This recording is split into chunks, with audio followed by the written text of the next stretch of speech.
All right, welcome everybody. Thank you so much for joining us for the Health and Wellness Expo. This is actually the final session, so we get to close out the session with a great presentation today. But for those of you who are just joining us, welcome. For anybody who's missed any sessions, all of our sessions have been recorded, and you'll be able to check those out starting next Wednesday on our website. So I'm really thrilled for this session, but I'll take a moment to introduce you to Heidi Kovalik. And so Heidi is Rowan University's Director of Financial Aid and is one of only 173 nationally certified financial aid administrators. She has held a variety of high-profile positions, including working for the U.S. Department of Education with regulatory oversight of schools in the Mid-Atlantic region. As a former Pell Grant recipient and first-generation college student herself, she has dedicated her 30-year career serving students and families as a mission and paying it forward. Heidi holds a Bachelor's of Science in Sociology from the University of Wisconsin-Madison and a Master of Science in Economics from the University of Nebraska-Omaha. Heidi, the floor is yours. Thank you very much. Thanks for the intro. I'm glad everyone joined me.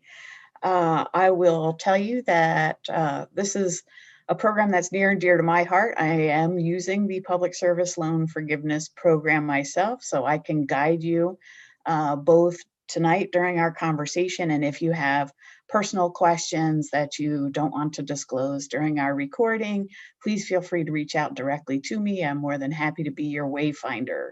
You will find that the program actually is very easy to use, although it sounds very complicated and can sometimes be a little bit scary because it's a federal program, and that means it's got to come with a whole lot of bureaucracy. But just know that it's actually quite easy. There's only 3 big components of the program. So before we get started on this particular loan forgiveness program, I want to set the table a little bit and let's talk about the current federal student loan landscape. So there's a lot of talk out there right now in the news about just outright forgiving student loans. Right now, there is $1.5 trillion outstanding in student loans, and that's federal student loan debt. It does not include the Parent Plus loans. It does not include private or alternative education loans that students also borrow in addition to their limited federal student loan eligibility. So federal student loans only $1.5 trillion right now. Just to give you an idea, the most recent American Rescue Plan, that bill was $2 trillion. So for just this most recent pandemic stimulus bill, which, more than just your stimulus payments, but all of the ideas that are coming out of that, $2 trillion. So if they passed a similar bill, they could wipe out $1.5 trillion in student loan debt. So there is a lot of conversation going on right now on both sides of this fence. There's a lot of people who are in support of just outright forgiving student loan debt and closing the books, period, end, we're done. And there's a lot of people on the other side who are saying not so fast. There's some people who are able to pay their student loans. Why should we just write off the debt for people who are able to pay their student loans? So with that, I want to ask you guys a question. And since there's just a few of us on the meeting, feel free to chime in. Who do you think owes the most of that money? Do you think it's our current students who are graduating right now? Or do you think it's someone else? Remember, we're talking student loan borrowers only. Anyone want to hazard a guess? I think you're going to be shocked to find out that it's borrowers who are older than 35 years old. And they owe 1 trillion of the 1.5 trillion. And their debt is growing year after year after year. It gets worse. Borrowers over 60 owe 86 billion of that $1 trillion. That's a scary thought. Think about your parents and their group, the Gen Xers in the audience. We owe the most. And the sad part, the fastest growing segment of student loan defaulters are senior citizens. So right now, when they're talking about forgiving student loan debt, the people who will benefit the most from student loan forgiveness is actually our senior citizens. And it's important to keep that in mind when this is a real hot potato. It turns into usually a pretty angry political argument. But keep in mind that these are people who are most likely, they're done earning their money. They're starting to collect their Social Security. Federal student loans is a debt to the federal government. It cannot be forgiven through bankruptcy. It can be, your wages can be garnished if you default on that, including your Social Security checks. So imagine if you don't have very good savings, you're living on your Social Security, and now they're going to garnish it because you never paid off those federal student loans. You might ask, well, how in the heck did this happen? How do you get to be that old and still owe so much money? Back when students who are my age or older were in college, student loans were at 12%, 9%, 8%, 7% fixed for life, very limited repayment plans, no income adjustment type options. The only option you had was to extend repayment for 30 years. And what happened when they extended payment for 30 years is you ended up doing what's called negative amortization, where the interest would just pile on, and this small payment you were making wasn't even enough to pay the interest. And so you were really making no progress at all paying down your debt. So I hope that actually that kind of encourages the current students in our audience to let you know that you've got some really fabulous interest rates. They are also fixed for the life of the repayment, so they're not going to change on you. And still no refinancing to get a lower rate. Don't worry about it. Never, ever, ever. If you will walk away with just a few gems out of this presentation, never refinance your federal student loans. You're going to give up a whole lot of federal benefits if you do that, okay? So on to public service loan forgiveness. What exactly is public service loan forgiveness? It is a federal program for certain federal loans, okay? The colors on the screen are because those are the qualifiers, okay? Not every federal student loan, not every payment you make might qualify, and not all employers qualify. But those are the three big keys. You've got the right federal loans, you're making the correct payments, and you're working at the correct employer. Okay, when you have those three things, they're the keys to your kingdom. So we'll walk through this and you'll see how easy it is. So which loans qualify? All of the direct loans qualify. So direct loans have been the only federal loans in town since 2010, July 1st, 2010, which means all of our current students, you've got the right loans. All of those older students, not so much. If you borrowed before 2010, you've got most likely student loans that were written under the old federal loan program called Federal Family Education Loan, or FFELP for short. Federal Perkins loans, those loans went away a little while ago.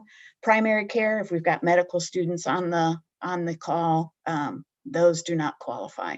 Private and alternative loans, like the ones from Sallie Mae, Discover, New Jersey Class, and other state like RISLA, those loans do not qualify. Here's where the caveat comes in for older borrowers. If you have loans under the FFELP or Perkins program, you can make them eligible loans by consolidating. Because the only game in town now is direct loans, when you consolidate those loans, you're going to consolidate them into the federal direct program. Do not consolidate loans privately. Never mix your federal loans with private loans. always consolidate your federal loans into the federal consolidation loan. That's what preserves your federal benefits. Okay, if you consolidate your federal loans with your private loans, the only way to do that is through a private financing. And when you consolidate, what you do is pay off your old debt and you have new debt with new terms and conditions and a new interest rate. So you would be giving up all of those benefits. But the federal consolidation loan maintains all of those benefits. Okay. So if you're an older borrower out there and you have these loans, they are never going to qualify for public service loan forgiveness. Here's the other really bad news. If you made payments under those loan programs, those payments are not qualifying payments either. They have to be payments made on a direct loan. And here are the payment plans. So this is the other part that if you are a geek and listen to student loan news and the news that's out there, especially this loan forgiveness program, a lot of hot political debate going on with this program. You'll see a lot of articles out there about, oh, all these people applied and nobody got approved. It's just a scam. It's not a scam. It's that it's all these older borrowers who are trying to get their loans forgiven, and they've got the wrong loans and they've been making wrong payments. So like these graduated, extended, and alternative loan repayment programs, those were available only under FELP for those older borrowers who had really big loan balances. And so they've been paying religiously, but they're making payments to the wrong loans in the wrong loan program and the wrong payment plan, unfortunately. Some good news for those students, though, so I'll get to that in just one second. Our current students, you are starting off on the great foot. You've got the right loans, and guess what? These are the only repayment plans that are available to you now. They are going to be the right payment plans. And so you've got already two of those things taken care of. I've got the right loans, and I'm going to be choosing the right repayment plan, mostly because you'll be guided that way. So believe it or not, this is loan forgiveness after you make 120 on-time payments. 120 divided by 12 is 10 years. The 10-year standard repayment plan qualifies. However, if you do the math real quickly, the whole idea on this loan forgiveness program is after you make 10 years of payments, they'll forgive the balance. Well, if you fully repay your loans in 10 years, you will have nothing to forgive. And so, although the 10-year standard repayment plan qualifies, not the one you want to choose if you're looking to get your loan balances forgiven. There is a period of time when that payment plan does make sense. And that's when you're towards the end of your forgiveness track and your income-based repayment amount now exceeds your standard payment. So instead of making these higher payments, you're going to go, ooh, I'm going to flip over onto my standard payment and finish out on my standard payment. Because it's all about, in this program, it is all about maximizing how much you get forgiven. So back to these payment plans that don't necessarily qualify, and all of that news about, all these people applied and no one was approved. Out of that political pressure came an expansion of the public service loan forgiveness program. It's a temporary expansion, and of course, as feds, we like to talk in jargon, so just add a TE in the front of the PSLF. Temporary expansion of this program. This is because older borrowers would call their servicers and would say, hey, I think I'm eligible for this. And they got bad advice from the loan servicers who said, yeah, you're going to be eligible, keep going. And then when they applied for the forgiveness, they were not eligible because they were making payments under the wrong repayment plans. The temporary expansion is giving credit to those borrowers who do have the right loans. So you consolidated your FEL loans into a consolidation loan, and then you chose, let's say, a graduated or an extended repayment plan, and you've been making those payments. Those aren't qualifying payment plans, but under the temporary expansion, they are. So don't give up. I'm going to give you some advice of what to do that will help you know where you stand if you're one of those borrowers. So what exactly is a qualifying payment? Of course, it has to be in one of those repayment plans. It has to be for the full amount that's due on your bill. So you have to make the full amount. New this year is also an allowance for lump sum payments to count for multiple monthly payments. So it used to be if you, let's say you were in AmeriCorps and you got the $7,000 kind of bonus payment that you get for AmeriCorps service, they would send that to your loan servicer. Well, the loan servicer would book it on as a single payment, and it wouldn't count as more than one payment in your loan forgiveness. And so new is a recognition of making these large payments will count them for multiple monthly payments. And you won't be required to make a payment during those extra multiple times. So the payment has to be made on time, although the feds, God love you, their definition of on time is within 15 days of your due date. We'll call that on time. It's good. We're good. 15 days. So you can slip a little bit and make a late payment and still have it count.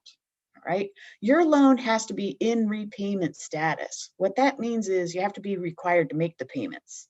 So let's say you're an undergrad right now. You go to work for a qualifying employer and you think, oh, I want to go to grad school and get my graduate degree. Well, your loans will automatically go into in-school deferment because of the way life moves. We grind gears automatically on you now. And if you continue to make payments because you're full-time employed and you're just taking your grad classes on the side, if your loans are in deferment, you're not required to make those payments, and those payments won't count. So if you are making active payments and you are trying to move your way down the 120 counter, you always want to keep your loans in repayment status. The only other caveat to that is right now under COVID, the entire student loan world, federal student loan world, is under a administrative forbearance where everyone's got a zero payment and everyone's got 0% interest. Everyone, whether you're in school, whether you're in repayment, whether you were in deferment, forbearance, or even default, everybody went to 0%. And everybody went to 0 monthly payments. And bonus, those payments count towards your forgiveness. So if you were in repayment and you were working, it's been about 18 months, it expires September 30th, you just got 18 months worth of free forgiveness counters. Your payment must be made while you're in qualifying employment. They don't have to be consecutive, so you can change jobs and you can even go from a qualifying employer into a non-qualifying employment situation and then back into qualifying employment. That's fine. You'll want to keep good records, and we'll talk about that in a second, but they don't have to be consecutive. They just have to be qualified loans, qualified payments, qualified employment. That's it, just those three things. So what exactly is qualifying employment? Qualifying employment, you will find that there are thousands of employers that qualify for this.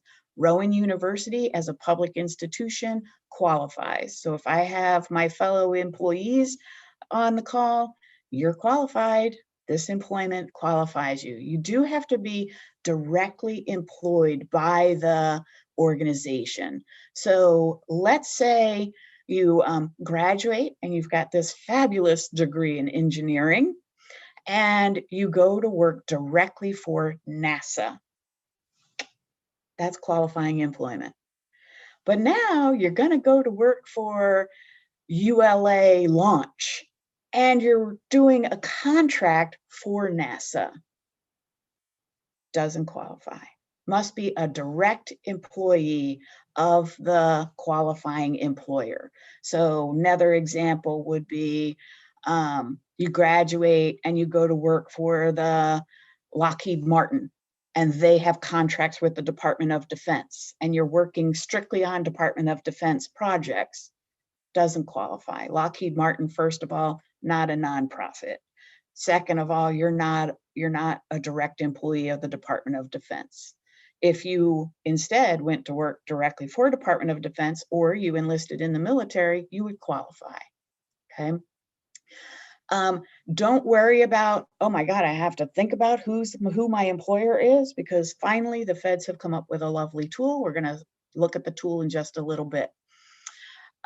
Labor union positions are not eligible. That doesn't mean if I work at an institution where I'm covered by a union, that's not qualified. Not at all. You're still qualified. You're still in qualified employment.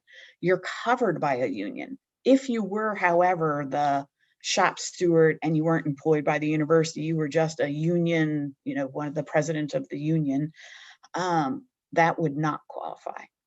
The other thing to remember is that it has to be full-time work, and they define full-time work 30 hours a week. You can take 2 part-time jobs if you're unfortunately cobbling work together, as long as you have 2 part-time jobs that both qualify and they add up to 30 hours. And that's when really you want to get your record keeping to be spot on, because you're going to have to continuously certify both of your employment situations. Social services and working for nonprofits where the church is involved, you can qualify for loan forgiveness, but not if your time is spent leading the worship or doing some type of proselytizing, which means you're worshiping and you're leading that worship service. But let's say you were the choir director at a local nonprofit church. The choir director work would count. Okay. So what do you have to do in order to get forgiveness of your student loans? You need to, that didn't sound so good, right? Coming right after the worshiping thing, but you need to fill out a form, and it is called the employment certification form. It's a PDF form, unfortunately. You're going to actually fill it out, print it out, take it over to your HR office. Your HR office will have someone who will certify your employment. Pretty much all they're saying is from this date to this date, or from this date to present, she's a full-time employee, and this is the name of our employer, and this is our federal taxpayer ID. And that's how they tell if it's a qualifying employment or not. They're going to give you that form back, and you, if it's your very first time doing this, you're going to unfortunately have to mail it or fax it to Fed Loan Servicing. The address and the fax number is on the form itself. When you send this over to Fed Loan Servicing, they are then going to transfer all of your federal student loans over to them, so that all of your loans now will be serviced by Fed Loan Servicing. So if your loans perhaps are over at Great Lakes or out at Nelnet or down at Navient, they're going to be all gathered up, brought over to Fed Loan Servicing, and that's who will take care of your student loans from here on out. Once you get the loans transferred over there, they'll let you know that they've got your loans, we're processing things. You can create an online account with them, and then future forms can be uploaded through the secure portal. So earlier I said that I'm working on my public service loan forgiveness, and I will tell you that their website is exceptionally easy to use. They have a fabulous counter now. When I log in, I can actually see my progress. That's always motivating, like, woohoo, almost done, amen. It is great to see that. For that reason, I'm going to tell you, you want to do your employment certification every single year, at least at least once a year, so 12 months. Pick it, put it on your calendar. That way you know I need to do 10 years. I know I'm chunking them out 12 months at a time. If you change your job, so you go to a new employer, fill out another one and get your employment certified up to your last day at the other, at this place where you're leaving, and then look to see if your current employer, your new employer, is eligible. So how can you tell if your employer is eligible? They have built this fabulous tool. I will tell you that this tool is newer than I am in the program, so I personally have not used the tool. But you will find all of this information on studentaid.gov. And when you go to studentaid.gov, under the Manage Loans little caret there, you'll see the very first thing is qualify for forgiveness, public service student loan forgiveness. And if you click that, it will bring you, it's actually first going to bring you to a really, really good, very robust page where everything is explained. And then it will link you to the tool itself. And so that's the tool. You're going to log on with your FSA ID. That's the ID that you use to file your FAFSA each year. And so you'll just log in and it will start guiding you. The tool itself is going to allow you to find out if your employer actually is one of those qualifying employers. And that to me is the biggest black box, right? So everything else you can control. You know what kind of loans you have. You know you're making your payments under the right loan payment. But who knows if these employers are, it's a nonprofit, but I don't know if they're a 501c3, and maybe they're not a 501c, but they provide some public service. In my opinion, they're providing this public service. This tool actually has a database behind it that you'll put in the federal taxpayer identification number, which you can get off your W-2s or your paycheck. From your employer. You just plug it in and it will tell you, oh, that's a qualifying employee or employer. And so, cool, I know I'm on my way. It will also help you pick the right repayment plan. So it will pull up all of your student loan debt, your federal student loan debt, and it will show you all the different repayment options and let you choose one. Now, you do have to recertify your income each year because an income-driven repayment plan is based on your income. It's also based on your family size.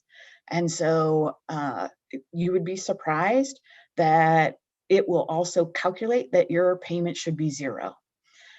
There's some magic math that goes into calculating these income-based repayments. Essentially, it's 10 or 15% of 150% of the poverty level. And so just know that it's a convoluted math that they come up with, and it's not, don't think that it's, oh my gosh, it's 15% of my income. I'm never going to be able to pay that. Just go in and explore. You can do it right now. If you go to studentaid.gov and log in, you can do the Student Loan Explorer or Repayment Explorer, and it'll show you all the different options you have for repayment. At the end of the tool process, it will actually preload that employment certification form for you, and you can just print it out and take it to your HR office. So here's the good news for older borrowers on the call. If you have been working and you've been paying, it goes backwards. You could turn in your employment cert right now, and they will actually pull your entire payment history, and they will start calculating, and you can go from, I'm just new here, to, hey, you've got 96 payments done, or it could conceivably say you're 120 payments in, you're good to go. The reason why we say to do your certification on an annual basis is because part of that big dust up that happened over this program is people didn't certify their employment until they were ready to apply for forgiveness. And then when they applied for forgiveness, it was too late. It was too late to find out that, my God, I spent 10 years doing this. And now you tell me I've paid the wrong loans, made the wrong payments in the wrong payment plan, or my employer didn't really meet the qualifications. Holy crap, I'm screwed. 10 years I've wasted.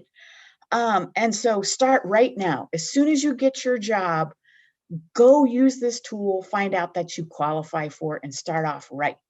And then keep it right by doing your certification on an annual basis. And then I will tell you, keep a copy of your employment certification that your HR office gives back to you. Keep a copy of it. Keep a copy of your payment history. So, like, let's say your loans are being serviced over at Great Lakes and you know that they're getting ready to be moved over to Fed loans. Log on to your Great Lakes account and print out a payment history so that you have your own records. Do not rely on these guys to keep your payment history right. Although I will tell you, it was highly accurate when they did expand the program, and when they did get all of my records in, they went all the way back and they counted loan payments that I would have never thought would have been eligible. Actually, payments that I had forgotten all about. So, oh, that was a nice, pleasant surprise. So certify your employment annually, keep a copy, get a copy of your payment histories and keep that with it. Make yourself a little file folder. Certify your employment the same month every year, just so that you know. It's just easier for you to remember, oh, I do this every year in October. And then it's just easier for you to kind of keep track of it. Use some strategies because you're going to be making payments based on your income. Employ some strategies to reduce your AGI. Okay, so it's going to, in order to certify your income-based repayment, you're going to have to use like the IRS data retrieval tool. See how all these things start to come together for you young students who none of this stuff is like new tricks for the old dogs, right? You're going to have to actually import your IRS information over to these guys, and they'll determine that what your payment will be for the next year. So you recertify your income for the next year. So look for ways that you can minimize your AGI. That's the number that they go on, your federal AGI. So here are some ways to minimize your federal AGI that I have found to be most successful. The most important one is, maximize your tax-deferred retirement savings, because here you're killing two birds with one stone. Put the money in your retirement account. Why pay off on your student loans when you want your student loans to be forgiven, right?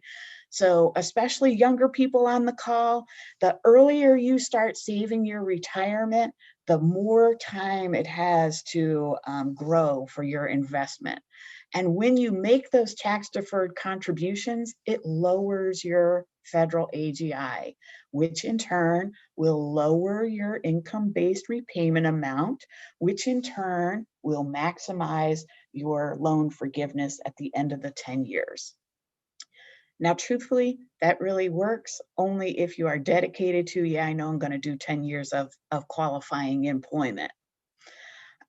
If you're married, explore the idea of filing your taxes separately, because then your monthly payment amount is calculated only on your income.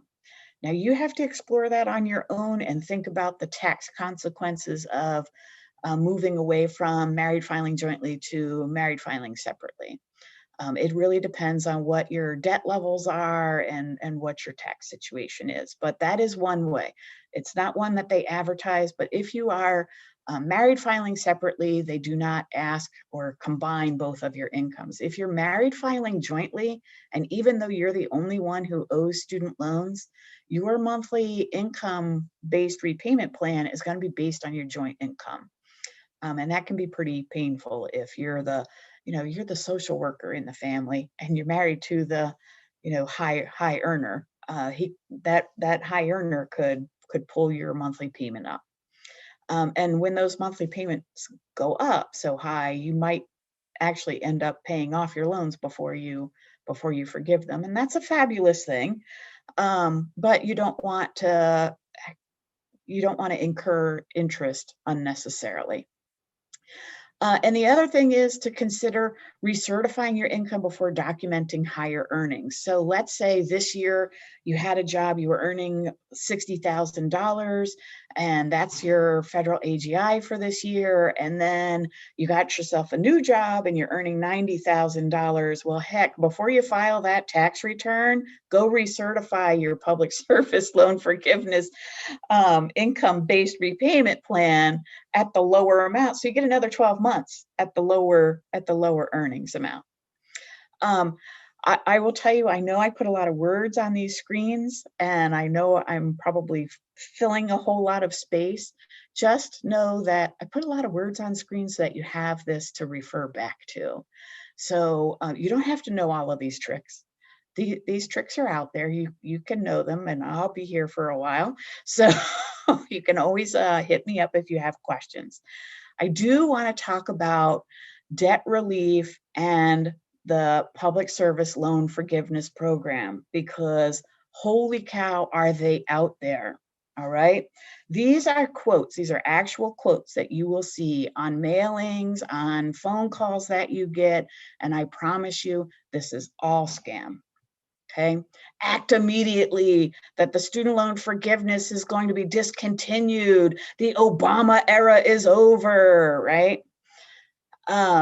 You are now eligible to receive these benefits. It's a recent law, but the program might change. Call now. They're trying to get this sense of urgency that you need to take action now and call us. These promises, the federal government, first of all, federal government's never going to call you and tell you you're eligible for discharge. There is only one group where they actively reached out and said, hey, you're eligible for discharge. And it took them years and years and years to finally realize that, hey, the veterans group, they might actually have a big group of people who qualify for disability discharge. Maybe we could do some data matching and tell them you're eligible for discharge. But I promise you, the federal government is not going to call you and tell you about this. So if you get any of these things, please know you're being scammed. Your loan being flagged for forgiveness doesn't happen. Okay. How to identify a scam? Here's the biggest thing they're going to get you to do. One, they're going to ask you to pay money. Two, they're going to ask for your FSA ID. The federal government will never call you and ask you for your FSA ID. They're never going to send you a letter that says, give us your FSA ID. If you're ever talking to someone and they say, well, if you could just give us your FSA ID, we can access your database, but we're not, we can't access your database unless you give us the information. No, I will tell you, as a former Fed, I can look you up using just your name in the federal database, your name and your date of birth. I don't need to know your FSA ID, and I don't need to know your passwords. They will ask you then to sign a power of attorney. And what you are signing is actually like, you can make all the decisions for me, and I am relinquishing control of my documents. And again, they get you to panic with this sense of urgency. It's a limited time. The window's closing. You're going to miss out. You won't miss out. This program, I will tell you, this program's probably going nowhere. I know there was a lot of talk in the previous administration about eliminating loan forgiveness. The federal government has never eliminated federal loan forgiveness without, or changed their federal loan programs without grandfathering people in. They've never done that. They're not going to do that. And so if you're in the program, it's highly, highly, highly unlikely, even if they were to close the program for some reason, you would be grandfathered in. And that's another reason why you want to get right in as soon as you begin qualifying employment. Sometimes they will have fake seals. It looks like official mail and it says official notice enclosed. It's that whole, it looks official, but it's truly not official. And if you look very closely, you'll know, you'll realize this, I don't think this is right. And if you ever have questions, always call your financial aid office, bring the letter in. We can tell you right away if it's a scam. Call. It's 1-800-4FED-AID. call 1-800-4FED-AID and say, hey, I got this letter. It says that I could qualify for loan consolidation. And they'll talk you through it. Here's the real scam behind that. And this is actually under active investigation by the FBI and the Attorney General's office, or Inspector General's office.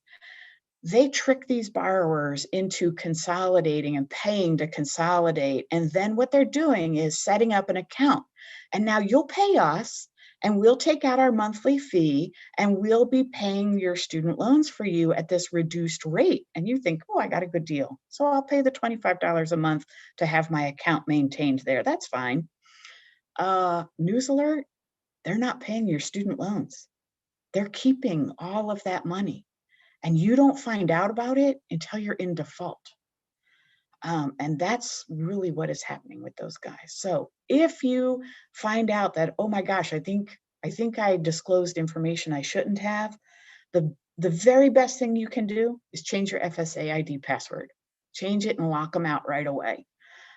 If you started the process with one of these servicers and you realize, I think I've been scammed, immediately log in to studentloans.gov, make sure that your student loans are still out there, get the name of your current servicers and call them and say, stop processing any paperwork you get. I'm revoking that power of attorney. If you've made automatic payments, which a lot of these companies require you to do, call your bank and ask them to cancel the automatic payments. I will tell you, I had a friend who actually got scammed by this, and we're very close friends. I would have hoped that he would have called and said, hey, I got this letter. But he didn't. He was embarrassed. He didn't want to say anything. And he was in financial trouble. He was struggling with his student loans. And the company sounded very close to the name of his federal loan servicer. And so he truly thought it was from his federal loan servicer. And he agreed to pay, it was $250 4 times for the consolidation, and then the annual account maintenance was $25 a month. I will tell you that consolidation is free. If you log into studentloans.gov, it's right there. It's all online. You can consolidate right through there. There's no need to pay for anything. There's never a need to pay for your federal student loans. So with that, I want to thank you. I think we have like 2 minutes for questions. If someone wants to spring a question, that would be great. I'm in no rush. We can stay later also, and you can always contact me privately if you prefer.